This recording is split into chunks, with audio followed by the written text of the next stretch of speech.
If you don't love your work, you're never going to be great at it. If you can get your work life to be where you enjoy half of it, that is amazing, because very few people ever achieve that. Because the truth is, everything comes with overhead. That's reality. Everything comes with pieces that you don't like. Every job comes with pieces you don't like. And we need to say, that's part of it. You have to figure out how to set up your life in such a way that you can minimize the things. And I find people don't dislike hard work. What people dislike is being out of control. Like, they can't control their life, they can't control their environment. This happens to me when I get overscheduled. I hate being overscheduled. I want some time to be able to think and free myself. We all have the same amount of time in the world. Nobody has more time than anybody else. And when you become a very successful person, one of the things, you start to get overscheduled. If you don't love your work, you're never going to be great at it. The other thing I would suggest to any young person, even before they start their career, is to really think about their choices. Because I find young people, and when I was young, I made this mistake too. You can get very fixed on your gifts. So everybody has gifts. You know, you have gifts and you have things that you didn't get gifted. Maybe you're extremely beautiful. Maybe you're extremely good at mathematics. There are a lot of things that you can be given. But those things can confuse you because they're not the things that construct your life. It's your choices that construct your life, not your gifts. You can celebrate your gifts. Be proud of them. Be happy of them. Actually, don't be proud of them. Be celebratory of them, but you can't be proud because they're gifts. They were given to you. You didn't earn them. You can only be proud of the things you earn.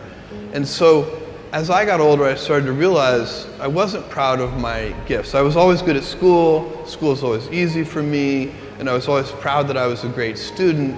I got A's in all my classes. I was good at math, all of that. And I thought that's who I was, but it's not true.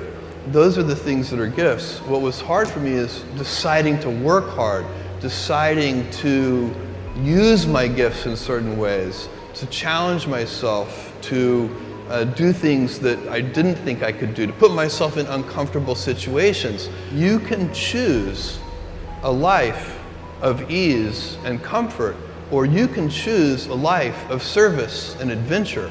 Which one of those, when you're 90 years old, are you going to be more proud of?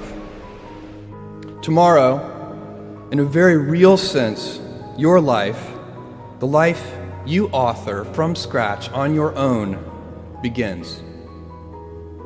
How will you use your gifts? What choices will you make? Will inertia be your guide, or will you follow your passions? Will you follow dogma, or will you be original? Will you choose a life of ease, or a life of service and adventure? Will you wilt under criticism, or will you follow your convictions? Will you bluff it out when you're wrong, or will you apologize? Will you guard your heart against rejection, or will you act when you fall in love? Will you play it safe, or will you be a little bit swashbuckling? When it's tough, will you give up, or will you be relentless? Will you be a cynic, or will you be a builder? Will you be clever at the expense of others, or will you be kind? Tomorrow, and in a quiet moment of reflection, narrating for only yourself the most personal version of your life story, the telling that will be most compact and meaningful will be the series of choices you have made. In the end, we are our choices. Build yourself a great story.